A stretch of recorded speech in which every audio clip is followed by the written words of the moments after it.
नमस्कार दोस्तों। Indian polity पे हमारे 2 वीडियो ऑलरेडी हो चुके हैं। ये आज हम लोगों का तीसरा वीडियो है जिसमें हम लोगों ने पढ़ना है कि आज़ादी के समय देसी रियासतों का एकीकरण किस तरीके से किया गया। देखिए, जो ब्रिटिश भारत था, आज़ादी से पहले का जो भारत था वो बड़ा कॉम्प्लिकेटेड भारत था और आज़ादी के समय वो और भी ज़्यादा कॉम्प्लिकेटेड हो गया। ठीक है, वो मैं क्यों बोल रहा हूँ ये धीरे धीरे आप लोगों को समझ में आ जाएगा। देखिए, जब देश आज़ाद हुआ उस टाइम पे ठीक है, ये पूरा है भारत। अब आज़ादी के साथ साथ ही क्या होता है, बंटवारा भी हो जाता है। ठीक है, भारत और पाकिस्तान का। अब जब इस तरीके से भारत और पाकिस्तान का बंटवारा हो जाता है, यहाँ पे को बांग्लादेश हो गया। ठीक है, तो देखिए पूरा भारत उस समय 2 हिस्सों में बटा था। कौन कौन से हिस्से थे? एक हिस्सा था देसी रियासत और दूसरा हिस्सा था ब्रिटिश भारत। ब्रिटिश भारत, देखिए पूरा भारत 2 हिस्सों से मिलकर बना था, देसी रियासत और ब्रिटिश भारत। अब एक बार समझिए कि देसी रियासत क्या थी और ब्रिटिश भारत क्या था। देखिए, जो ब्रिटिश भारत था वो क्या था? भारत का वो हिस्सा जो डायरेक्ट क्या था, ठीक है, जो डायरेक्ट क्या था, ब्रिटेन के कंट्रोल में था, ब्रिटिशर्स के कंट्रोल में था। ठीक है, ब्रिटेन के कंट्रोल में था। तो जैसे ये हो गया इधर पूरा, ये जो बंगाल वाला रीजन आप लोगों को दिख रहा है, ठीक है, इतना पूरा ये बंगाल वाला रीजन हो गया। ये यहाँ से आप लोगों को ये पूरा रीजन दिख रहा है। नॉर्थ का ये जो रीजन हो गया, ठीक है, साउथ के ये जो रीजन आप लोगों को दिख रहे हैं, ये सब क्या थे? ये जितना भी आप लोगों को ये, ठीक है, ये कौन सा कलर है, मीन्स की बहुत लाइट कलर का रेड। ठीक है, जितना भी आप लोगों को ये रेड कलर में दिख रहा है, ये सारा का सारा क्या है? ठीक है, वो हिस्सा है जो ब्रिटिशर्स के डायरेक्ट कंट्रोल में था। और बीच में ये जो येलो कलर से आप लोगों को हिस्सा दिख रहा है, ठीक है, ये वो हिस्से हैं जो रियासतें थी, छोटी छोटी रियासतें। अब ये जो देसी रियासतें हैं, इनमें जो शासन था, ठीक है, इनमें जो शासन था वो राजा करता था, राजा का शासन होता था। लेकिन ये जो राजा होता था ये इनडायरेक्टली किसके कंट्रोल में होता था? ब्रिटिशर्स के कंट्रोल में होता था। तो ओवरऑल देखा जाए तो पूरा का पूरा भारत ब्रिटिशर्स के कंट्रोल में ही था। ठीक है, तो पढ़ने की दृष्टि से हम लोग क्या करते हैं, हम लोग भारत को 2 पार्ट्स में बांटते हैं। ठीक है, एक क्या होता है, देसी रियासत वाला हिस्सा होता है और दूसरा क्या होता है, ब्रिटिश भारत वाला हिस्सा। तो ब्रिटिश भारत क्या था?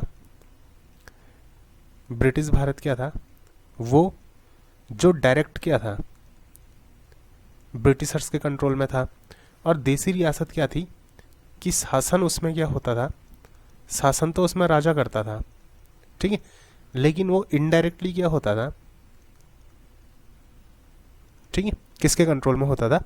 ब्रिटिशर्स के कंट्रोल में होता था। तो अब जब देश आज़ाद होता है तो अंग्रेज क्या करते हैं? देखो, अंग्रेज एक बड़ी कूटनीति अपनाते हैं। वो करते क्या है कि जो ब्रिटिश भारत है उसका तो वो बंटवारा कर देते हैं। ठीक है, और ये जो देसी रियासतें हैं इनसे क्या बोला जाता है कि आपकी मर्जी। ठीक है, आपकी मर्जी, आप चाहे तो पाकिस्तान में शामिल हो जाओ और आप चाहो तो भारत में शामिल हो जाओ। अब देखिए कि अंग्रेज कितनी बड़ी कूटनीति खेल के गए। जो ब्रिटिश भारत था उसका तो उन्होंने विभाजन कर दिया, ठीक है, भारत पाकिस्तान में। और जो देसी रियासतें थी उनसे क्या बोल के गए? उनसे बोल के गए कि आपकी मर्जी, आप भारत में शामिल होना चाहते हो तो भारत में शामिल हो जाओ और पाकिस्तान में शामिल होना चाहते हो तो पाकिस्तान में हो जाओ। अब एक बार देसी रियासतों को देखो कहाँ कहाँ पे को है। ये है, देखो यहाँ पे को हैदराबाद, ठीक है, इधर जूनागढ़। अब आप लोग एक चीज खुद सोचो, हैदराबाद जैसे एक देसी रियासत है और अंग्रेजों ने क्या बोला? अंग्रेजों ने ये बोला कि आपकी मर्जी, आप चाहो तो पाकिस्तान में शामिल हो जाओ और आप चाहो तो भारत में शामिल हो जाओ। अब सपोज इन केस मान लो कि हैदराबाद ये बोलता है कि मुझको पाकिस्तान में शामिल होना है, ठीक है, इधर जूनागढ़ बोल देता है कि मुझको पाकिस्तान में शामिल होना है, तो सोचिए कि भारत की क्या दुर्दशा हो जाती।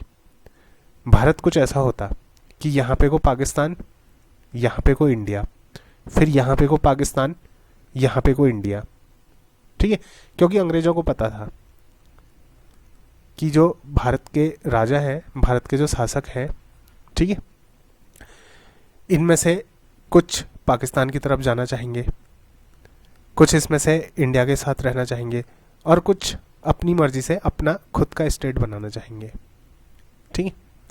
अंग्रेजों को ये बात बहुत अच्छे से पता थी। तो अंग्रेजों ने क्या किया, अंग्रेज बोल के गए कि आपकी मर्जी, आप चाहो तो पाकिस्तान में शामिल हो जाओ, आप चाहो तो भारत के साथ शामिल हो जाओ, या फिर आप चाहो तो खुद अपना क्या कर सकते हो, इंडिपेंडेंट स्टेट बना सकते हो, ठीक। मीन्स की ये पूरी एक प्रॉपर प्लानिंग थी भारत को छोटे छोटे हिस्सों में तोड़ने की। देखो, भारत को वो आज़ाद कर देते, ठीक है, आज़ाद तो क्या करते, उनकी मजबूरी थी भारत छोड़ के जाना। उस वक्त इंग्लैंड के भी हालत ख़राब, ठीक है, हालात ख़राब थे। तो उन्होंने कुछ ऐसी रणनीति अपनाई कि जो पूरा भारत है वो छोटे छोटे हिस्सों में टूट जाए, और जब ये भारत छोटे छोटे हिस्सों में टूट जाता तो क्या होता, वो धीरे धीरे दोबारा से हर एक हिस्से को अपने कब्जे में लेना शुरू कर देते। वो हैदराबाद की रियासत से बोलते, ठीक है, उनके साथ कोई डील करते, कुछ करते, उसको कब्जे में लेते, फिर धीरे धीरे दूसरे को लेते, फिर धीरे धीरे तीसरे को लेते। तो कुछ इस तरीके की उनकी मंशा थी। अब यहाँ पे को क्या होता है, यहाँ पे को एक ट्विस्ट आता है। देखो, टोटल कितनी रियासतें थी भारत में, अगर देखा जाए तो उस टाइम पे जिस वक्त भारत आज़ाद होता है, ठीक है, आज़ादी के समय 552 क्या थी, देसी रियासतें थी, ठीक है, क्या थी, देसी रियासतें थी। अब सोचो 552 देसी रियासतों में अगर खाली 100 राजा भी ये बोल देते ना हम अपना इंडिपेंडेंट स्टेट बनाना चाहते हैं, तो बड़ी दिक्कत हो जाती। अब एक पूरा भारत बनाने के लिए, पूरे भारतवर्ष को बनाने के लिए करना क्या है, इन 552 जो देसी रियासतों के राजा हैं, ठीक है, उनसे बात करनी है कि आप किस में शामिल हो जाओ, भारतीय संघ में शामिल हो जाओ, ठीक है, किस में शामिल हो जाओ, भारतीय संघ में शामिल हो जाओ, और हम क्या करते हैं, पूरा एक देश का निर्माण करते हैं। ये बात बड़ी कठिन थी, किनको, 552 राजाओं को समझाना कि आप लोग हमारे साथ शामिल हो जाओ, हम क्या करते हैं, पूरे एक देश का निर्माण करते हैं। क्योंकि मोस्टली इनमें से चाहते कि वो क्या करें, अपना इंडिपेंडेंट स्टेट बनाए, ठीक है। तो ऐसे में क्या होता है कि सरदार, ठीक है, सरदार वल्लभ भाई पटेल,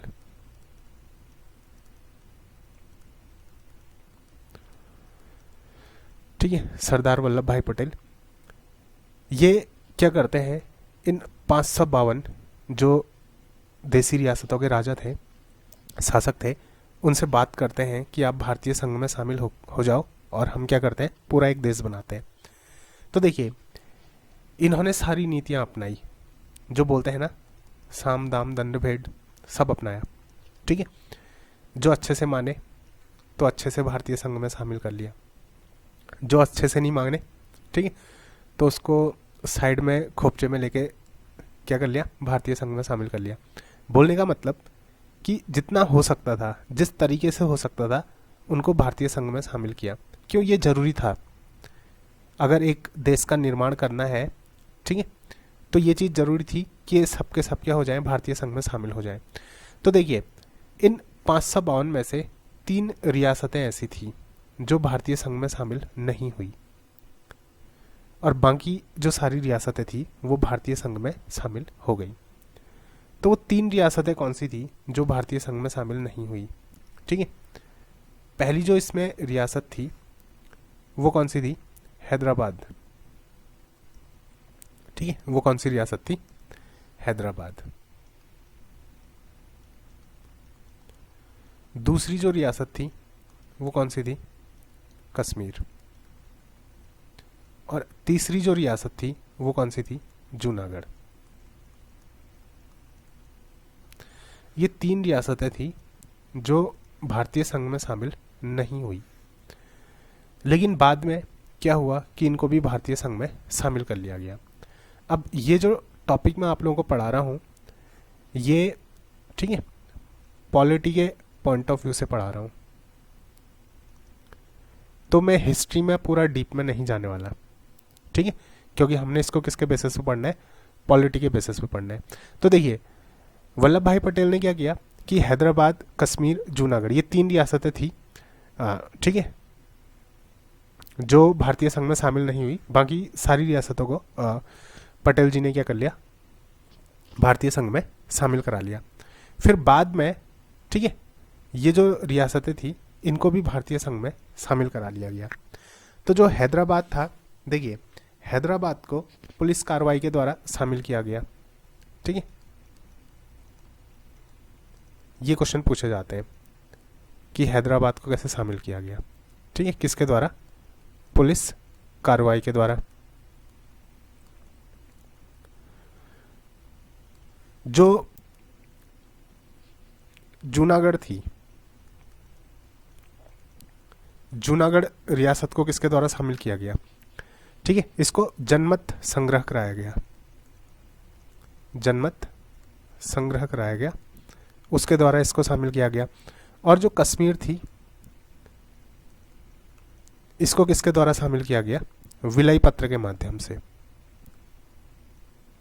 ठीक है, विलय पत्र के माध्यम से इसको भारतीय संघ में शामिल करा लिया गया, ठीक। तो अब ये जो एकीकरण था तो पूरा ओवरऑल क्या बन गया? एक भारत बन गया, ठीक है। अब ये जो एकीकरण था, ये एकीकरण कैसा था?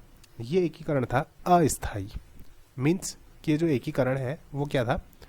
ये टेम्परेरी था, ठीक है, ये क्या था? टेम्परेरी था, परमानेंट नहीं था। तो ऐसे में क्या होता है कि देखिए भारत के अलग अलग क्षेत्रों से, ठीक है, एक मांग उठने लगती है। अब मांग क्या उठने लगती है कि जो भारत में राज्यों का गठन किया गया है, ठीक है, उनका गठन किस आधार पे किया जाए? भाषा के आधार पे किया जाए। क्योंकि देखो ऊपर नॉर्थ में अलग भाषा बोली जाती है, नीचे साउथ में अलग भाषा बोली जाती है, ठीक है, कहीं पे को तमिल बोली जाती है, कहीं पे को तेलुगु बोली जाती है, कहीं पे को हिंदी बोली जाती है, कहीं पे को मलयालम बोली जाती है, ठीक। तो अलग अलग क्षेत्रों में अलग अलग भाषा बोली जाती है। तो अलग अलग जगह से मांग उठने लगी कि जो भारतीय क्षेत्र है, ठीक है, इनमें जो राज्यों का गठन किया जाए वो किस आधार पे किया जाए? भाषा के आधार पे किया जाए। तो ऐसे में क्या होता है? देखिए ऐसे में इस चीज पे विचार करने के लिए कुछ समितियां बनाई जाती हैं। तो इसमें जो सबसे पहले समिति बनाई गई, ठीक है, 1948 में ये बनाई जाती है एस के धर समिति, ठीक है, एस के धर समिति। कैसे लिखते हैं समिति? चलो जैसे भी लिखते हैं आप लोग समझ जाना, ठीक है, एस के धर समिति। अब देखिए ये जो समिति बनाई गई थी किस चीज के लिए? कि भारतीय राज्यों का गठन, ठीक है, क्या भाषा के आधार पे किया जा सकता है या नहीं किया जा सकता, इसके लिए एक समिति बनाई गई थी, एस के धर समिति, ठीक। अब देखो अब होता क्या है कि ये जो समिति है, ये समिति क्या बोलती है? सॉरी, ये समिति बोलती है कि भाषा के आधार पे राज्यों का गठन ना किया जाए, ठीक है, बल्कि किस आधार पे किया जाए? प्रशासनिक सुविधा के आधार पे, ठीक है, भारतीय राज्यों का गठन किया जाए। तो देखिए जब इस समिति की रिपोर्ट आती है, तो इस समिति की रिपोर्ट में जब ये बोला जाता है कि भाषा के आधार पे राज्यों का गठन ना किया जाए बल्कि प्रशासनिक सुविधा के आधार पे किया जाए, तो इससे क्या होता है कि अलग अलग जगह में आंदोलन और भी उग्र हो जाते हैं, ठीक है। अब देखो वो मांग किसकी कर रहे हैं, मांग कर रहे हैं कि भाषा के आधार पर बनाओ। और सीधी सी बात है, भारत को अगर देखोगे तो अलग अलग जगह में अलग अलग भाषा बोली जा रही है। अब देखिए मान लीजिए हम लोग हिंदी छोड़ के मलयालम या फिर तमिल सीखने में हमको दिक्कत होगी, समझने में दिक्कत होगी, तो ऑब्वियसली जो नीचे ठीक है तमिल बोलते हैं, मलयालम बोलते हैं, ठीक है तेलुगु बोलते हैं, उनको भी तो हिंदी समझने में प्रॉब्लम होगी। तो इसलिए सबसे बेटर ऑप्शन यही है कि भाषा के आधार पर राज्यों का गठन किया जाए, ठीक है। लेकिन जो समिति थी, समिति ने अपनी रिपोर्ट में क्या बोला कि प्रशासनिक सुविधा के आधार पर गठन किया जाए। तो इससे क्या होता है ना, देखिए आंदोलन और ज़्यादा तेज हो जाते हैं और ज़्यादा उग्र हो जाते हैं, तो एक अशांति फैल जाती है। तो ऐसे में क्या किया जाता है कि एक दूसरी समिति बनाई जाती है, ठीक है, जिसका नाम था JVP समिति, ठीक है। कौन सी समिति बनाई जाती है, JVP समिति बनाई जाती है। तो ये जो JVP समिति थी, इसमें J मतलब जवाहरलाल नेहरू, ठीक है, J मतलब जवाहरलाल नेहरू, V मतलब ठीक है वल्लभ भाई पटेल, और P मतलब ठीक है पट्टाभी सितारमैया, पट्टाभी सितारमैया, ठीक। तो तीन लोगों से मिलके क्या होती है, एक समिति बनती है। अब ये जो समिति है JVP समिति, ये जो रिकमेंडेशन देती है वो क्या बोलती है, ये बोलती है कि हाँ ठीक है भाषा के आधार पे ठीक है राज्यों का गठन कर दिया जाए। तो इस समिति के बाद, इस समिति की रिपोर्ट के बाद ठीक है पहला जो भाषा के आधार पे पहले जो राज्य का गठन होता है वो होता है 1953 में। तो 1953 में भाषा के आधार पे ठीक है 1953 में भाषा के आधार पे क्या होता है, पहले राज्य का गठन होता है। और ये पहला राज्य कौन था, आंध्र प्रदेश, ठीक है।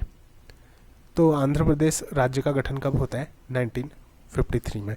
किसके आधार पे, भाषा के आधार पे। तो भाषा के आधार पे आंध्र प्रदेश का क्या होता है, गठन होता है। और देखिए जब ये आंदोलन चल रहा था तो उस वक्त कांग्रेस के एक कार्यकर्ता थे, इधर आंध्र प्रदेश से कांग्रेस के एक कार्यकर्ता थे, ठीक है। इनका नाम था पोट्टी, ठीक है, श्रीरामुलु, ठीक है, पोट्टी श्रीरामुलु।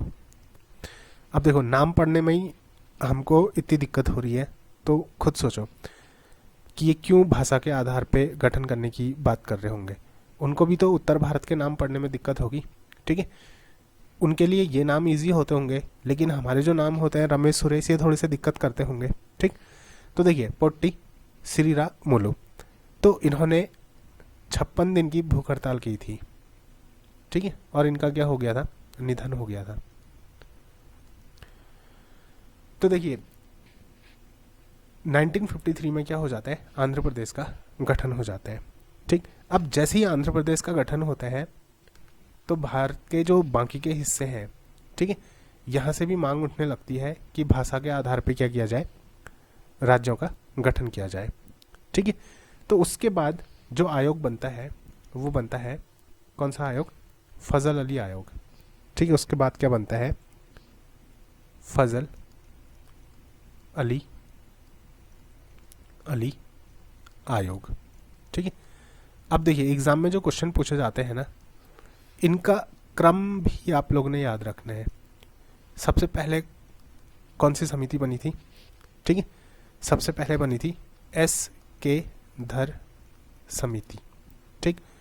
फिर उसके बाद कौन सी समिति बनी, उसके बाद बनती है JVP समिति। और इनका क्रम आप लोग याद रखना है, ये एग्जाम में पूछा जाता है क्योंकि ऑलरेडी ये क्वेश्चन एग्जाम में पूछा गया है।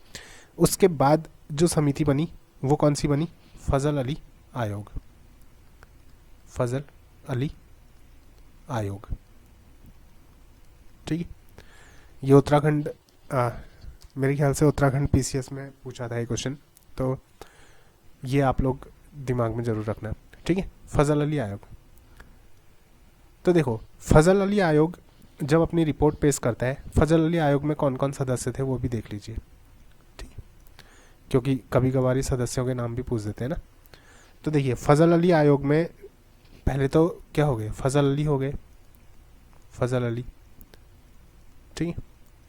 और दूसरे जो सदस्य थे वो थे के एम पणिक्कर, के एम, ठीक है, पणिक्कर। और तीसरे जो सदस्य थे वो थे H N Kunzru, H N Kunzru, ठीक है। 3 ये सदस्य थे। अब देखिए ये जो 3 सदस्य थे इनकी ज़्यादातर बातें मान ली जाती हैं, सॉरी ज़्यादातर बातें नहीं मानी जाती, लेकिन उसके बावजूद भी ठीक है इनकी जो सिफारिशें थी उन सिफारिशों के आधार पे 1956 में, नवंबर 1956 में, मतलब कि समिति की बात मान ली थी, लेकिन ऐसा नहीं कि सारी बातें मान ली, ठीक है, बहुत कम बातें इसकी मानी थी। तो इसकी जो रिपोर्ट आती है उसकी रिपोर्ट के आधार पे नवंबर 1956 में क्या होता है, 14 राज्यों का, ठीक है, 14 राज्यों का और 6 केंद्र शासित प्रदेशों का गठन होता है, ठीक है। 6 केंद्र शासित प्रदेशों का क्या किया जाता है, गठन किया जाता है, ठीक है। तो उसके बाद देखिए उसके बाद होता क्या है कि 1956 में जब 14 राज्य और 6 केंद्र शासित प्रदेशों का गठन किया जाता है, तो देखिए उसके बाद हर हिस्से से अलग अलग डिमांड रहती हैं सबकी।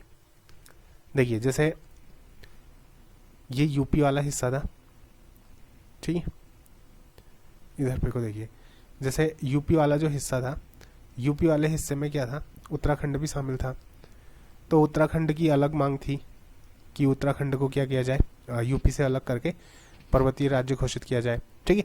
वैसे ही यहाँ पे को पंजाब, हिमाचल प्रदेश बहुत सारे थे, तो सबकी अपनी अपनी अलग अलग डिमांड होती थी। तो उसके हिसाब से फिर धीरे धीरे क्या होता है, राज्यों का गठन होता जाता है। तो देखिए ये ओवरऑल क्या था, एकीकरण था। अब इसमें किस राज्य का गठन किस तरीके से किया गया उसको बहुत ज़्यादा डिटेल में जानने की ज़रूरत नहीं है। आप लोगों ने क्या याद करना है, देखिए आप लोगों ने ये चीज़ याद करनी है कि नवंबर 1956 को 14 राज्यों और 6 केंद्र शासित प्रदेशों का क्या होता है, गठन होता है। उसके बाद 1956 के बाद कुछ और राज्यों और केंद्र शासित प्रदेशों का गठन होते रहता है। तो आप लोगों ने ये ज़रूर याद रख लेना, ठीक है। जैसे जो महाराष्ट्र है, महाराष्ट्र का जो गठन हुआ वो कब हुआ, 1960 में, ठीक है। फिर उसके बाद क्या होता है, दादरा और ठीक है नागर हवेली का गठन होता है, नागर हवेली का गठन होता है। वो कब होता है, 1961 में, ठीक है, 10वें संशोधन द्वारा। तो इस तरीके से क्या होता है, अलग अलग टाइम पे अलग अलग क्या होता है, राज्यों का गठन होते जाता है, ठीक है। देखिए इसका जो कंप्लीट पीडीएफ है वो आप लोगों को मेरे टेलीग्राम चैनल पे मिल जाएगा, और टेलीग्राम चैनल का जो लिंक है वो मैं डिस्क्रिप्शन में डाल दूंगा, तो वहाँ से आप लोग इसका कंप्लीट पीडीएफ डाउनलोड कर सकते हैं। बाकी मैं फटाफट इसको एक बार बता देता हूँ। देखिए गोवा हो गया, ठीक है, गोवा हो गया, दमन और दीव, दमन और दीव, इनका जो गठन होता है वो 1962 में होता है, ठीक है, 12वें संशोधन द्वारा।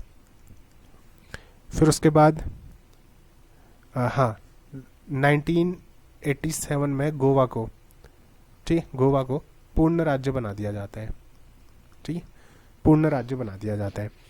और 1962 में ना, 1962 में ही पुडुचेरी का भी क्या होता है, ठीक है, 1962 में पुडुचेरी का भी गठन हो जाता है। नागालैंड, नागालैंड इसका गठन कब होता है, 1963 में, ठीक है। वैसे ही हरियाणा, ठीक है, हरियाणा, चंडीगढ़, हरियाणा, चंडीगढ़ और हिमाचल प्रदेश, इनका गठन कब होता है, 1966 में। मणिपुर, ठीक है, मणिपुर, मणिपुर और त्रिपुरा और मेघालय। इनका गठन कब होता है? 1972 में। सिक्किम, ठीक है, सिक्किम, इसका गठन कब होता है? इसका गठन होता है 1975 में, पूर्ण राज्य का दर्जा मिल जाता है इसको, ठीक है। 1975 में क्या होता है? पूर्ण राज्य का दर्जा मिल जाता है। एक मिनट, थोड़ा सा इसको मिटा लो। देखिए जो PDF है उसमें मैंने इसको कंप्लीट दे रखा है, बस मैं इसलिए बता दे रहा हूँ कि बहुत लोग, ठीक है, टेलीग्राम वगैरह यूज़ नहीं करते हैं और एक PDF के लिए उन लोगों ने टेलीग्राम डाउनलोड करना पड़ता है, तो उनके लिए बड़ा बवाला हो जाता है। तो इसलिए मैं एक बार इसको थोड़ा सा लिख देता हूँ, आप लोग देख लीजिए, जो उतारना चाहते हैं आप लोग इसको उतार लीजिए। तो देखिए सिक्किम का 1975 में, ठीक है। फिर उसके बाद मिज़ोरम, अरुणाचल प्रदेश और गोवा, ठीक है। मिज़ोरम, अरुणाचल प्रदेश और गोवा। मैंने बोला था ना, गोवा 1987 में क्या हो जाता है? पूर्ण राज्य का दर्जा मिल जाता है, 1987, ठीक है। फिर उसके बाद छत्तीसगढ़, ठीक है, उत्तराखंड और झारखंड, ठीक है। इनका गठन कब होता है? सन 2000 में। फिर उसके बाद देखिए 2014 में तेलंगाना को अलग कर दिया जाता है ना, 2014 में। फिर उसके बाद 2019 में क्या होता है? जो लेटेस्ट है, जम्मू कश्मीर और लद्दाख, ठीक है, 2019 में। तो ये था हम लोग का क्या, देसी रियासतों का एकीकरण और जो अलग अलग राज्यों का गठन किस टाइम पे हुआ, केंद्र शासित प्रदेशों का गठन किस टाइम पे हुआ, ठीक। तो उम्मीद करता हूँ कि ये वीडियो लेक्चर आप लोगों को समझ में आया होगा। मिलते हैं अगले वीडियो में, तब तक के लिए धन्यवाद, नमस्कार, टाटा, बाय बाय।